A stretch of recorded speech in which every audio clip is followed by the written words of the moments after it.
you love someone with an addiction issue. Now what? Maybe it's your child. Even if he or she has grown into adulthood. Maybe it's your spouse or your partner, a sibling, an old friend, a favorite employee. It could be anyone, and most of us have someone we care about who is suffering. Maybe they're still on a tear. That makes us upset, angry, and even afraid. Why won't they just do the right thing? The answer? They can't. That's why it's one of the hardest things to do, to admit and then accept that someone important to us is struggling with addiction. It's tough. All of us that have walked this path know about the denial that comes before the acceptance. It's the last thing we want to believe. So we spend time trying to justify, trying to excuse. Realizing that your loved one is addicted to alcohol or drugs is one of the most difficult realizations in the world. From your vantage point, they seem to love a chemical more than anything else, even more than you. And the thing they love is killing them. You know you still love them like crazy, but they do things that don't feel good. Lying, cheating, stealing, blowing off schedules, and other unmentionable things. You may have to take actions that are difficult on you, on the family, on the workplace. Is that still love? We're going to talk today about 4 hard lessons to learn for those of us that have loved an addict. The first one is how to love unconditionally. You know, I had a friend who had an addiction problem, and I met her at Panera Bread one day.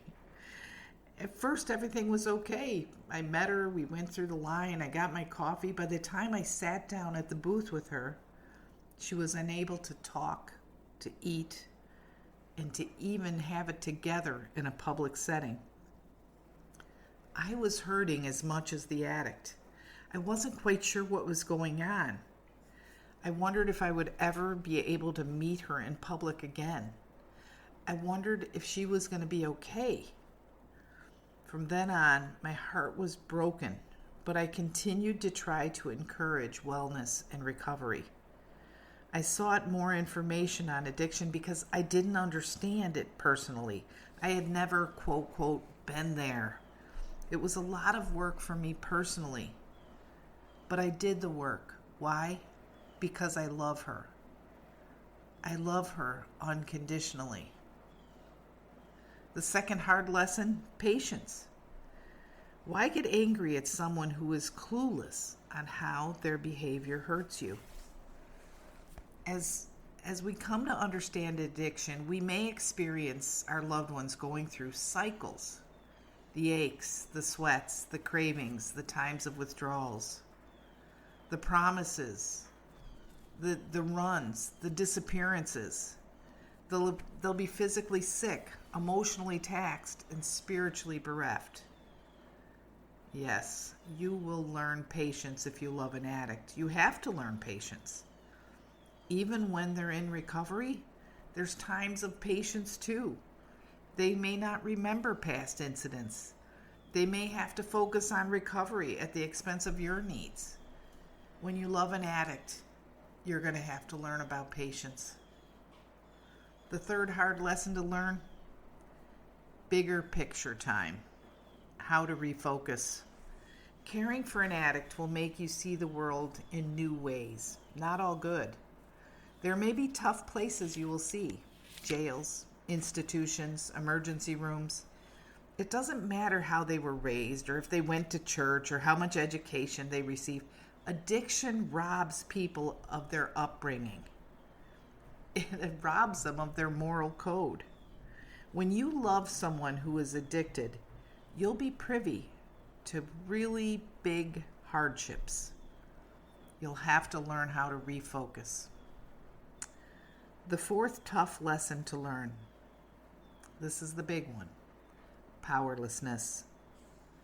They don't act like the person you know when they're drunk or high. Nonetheless, they own a little bit of your heart. And because of that, you're in it for the long haul. You'll support and encourage recovery, and sometimes they'll attain it. But this is a disease of one day at a time. Because if they pick up, they might not get back to sobriety or clean time. Some of us will lose those we love so dearly. Because of these reasons, we who love the addicted learn what it means to be powerless. And we need to find relationship with a higher power if we're gonna get through it. So what am I talking about? So far I haven't said anything. I talked about hard lessons. Why are you listening to this podcast? Well, I have 6 survival tips for those who love an addict, and they're important. The first one, accept it as soon as possible. Denial, the acronym is don't even notice I am lying. There is no magic elixir to cure addiction. They won't just get better one day without work and willingness. Life may be out of control now and then. Worry, money concerns, constant favors, learning to say no, they're all part of the life of one who loves an addict. Accept it. You love them. Accept it. They are addicted. They are not in control anymore. The second survival tip, boundaries. Boundaries must be set if we're going to stay healthy ourselves. This is really difficult for many of us. Why? Because many of us are quick to think we're helping when we do what is asked of us. This is not the case when you're dealing with active addicts. Make your answers based on what is really best for the addict, for the family, for your business, for yourself. Say yes only when it's best for all. An assertive no must be comfortable from time to time. I don't care if you have a Superman cape in your closet. Boundaries must be set. You cannot fly into the rescue and expect your loved addict to recover. The third survival tip. This point is a deeper understanding of boundary setting. We must know the difference between helping and enabling. Which are these behaviors? Giving money, letting them stay with you, buying food for them, giving them rides, etc. You know, I had a different friend. She was very close to me when we were young, first married, and had our children. She somehow picked up crack cocaine, and I watched her lose everything. She lost her husband and her house and her children. Yeah, she lost her ability to work. She lost her 2 front teeth, and she didn't get them fixed. She just continued losing. She lost her beautiful skin tone. She lost the beauty of her hair. Her hair got coarse. She lost her ability to eat because she had to choose between food and drugs. One day, I was bringing groceries to her. Yep, I pulled my little minivan into her crack house. I locked the doors of the minivan and I ran upstairs with a bag of milk, cheese, bread, eggs. Some of the things that she would eat when she had them.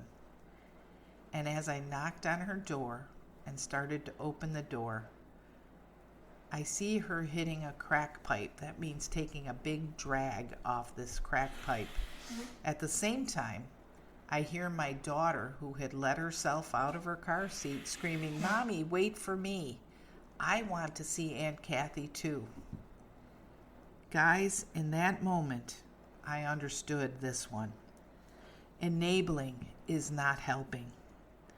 And bringing her food could have cost me custody of my own child, even though I didn't have a drug problem.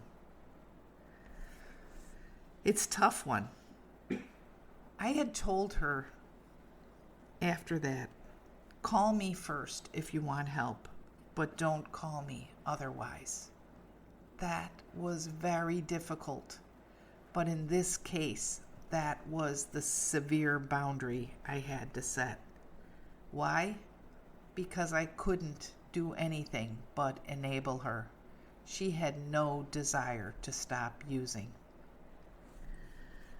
The fourth survival tip I'm going to give you: quit trying to fix them. The Serenity Prayer says it well. God, grant me the serenity to accept the things I cannot change, someone else's addiction. Courage to change the things I can. What can I change? I can change me. I can change how I respond. I can change if I'm patient. I can change if I'll go to what length I'll go to help. And then the wisdom to know the difference. The wisdom to know. I need to ask God for the wisdom to know. Even in the heat of the moment, I need to ask God, what should I do? The wisdom to know, unfortunately, is a slow one. It comes with a track record. And the track record of those of us that love an addict is a tough track record indeed. The fifth survival tip I'm going to give you is a question of inventory. Whose inventory are you taking? Don't waste time taking the addict's inventory. Instead, use that energy to see if you have been contributing to the situation. Again, we cannot control the behavior of an addict, but we can work on our own behavior. Be honest. Look deep. Make constructive changes. You get to live your life. You don't have to sit there waiting until they can live it with you. That day may not come, my friend. I'm very sorry for that. That will only come if the addict wants it too. The last survival skill I'm giving you is a really important one, and it's all about learning humility. Ask for help. Don't wait for your beloved addict to seek help. Go for help for yourself now. The sooner you reach out for help, the better it is for everyone. There are the anonymous programs out there, alanon.org. You can go there and find other people that have loved ones that are addicted to alcohol. There's nar-anon, nar-anon.org. That's for people that are addicted to drugs and narcotics, the people that love them. There's even familiesanonymous.org. And that's for not just drug and alcohol addiction, but the behavioral issues that come to families that love those people. There's gam-anon.org for gamblers. Maybe your addict is a gambler. Whatever the issue, don't go it alone. Ask for help. Seek help. Talk to somebody about what you're going through. Find others that understand and build on their experience, their strength, their hope for the future. So you love an addict? It's a hard road. Don't do it alone. It's time to take addiction out of the shadows and shine the encouraging light of recovery on everyone affected. Good Seed Podcast is powered by BethWE.com, a nonprofit ministry based in Vero Beach, Florida. We'll start the uncomfortable conversations that turn despair into hope and complacency into action. Connect, communicate, and thrive with us. Check us out online at BethWE.com. Thanks for tuning in. We'll talk again soon.